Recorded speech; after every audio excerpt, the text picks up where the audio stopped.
You would be surprised how different parts of the organization have very different ideas about who that competition is. And so we have to be very careful that if we are positioning ourselves against a competitor, we need to be positioning ourselves against the actual alternative that the customer has in their mind.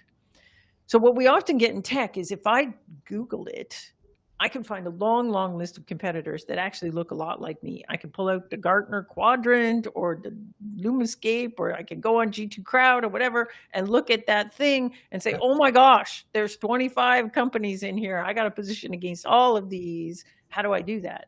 But then you walk over and you talk to your sales team. And again, everybody I work with has a sales team. If you go and walk over to the sales team and you say, do we ever see these guys in a deal? No. And so it's, well, why do I have to position against them then? Like, they're a ghost as far as my customer is concerned. So I don't have to worry about positioning against things that I think should compete with me. Like at the beginning of this, when I was talking about, I worked at this company and we thought we competed with IBM and then it turned out we didn't. Like, we were idiots.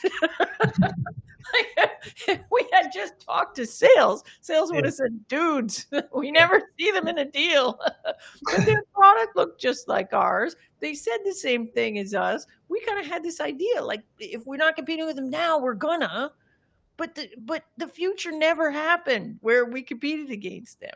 And so I think that's one thing that you got to be careful on this. Like, if you're doing competitive positioning, you need to really position against who's causing you pain, which means, like, do we lose deals to these folks?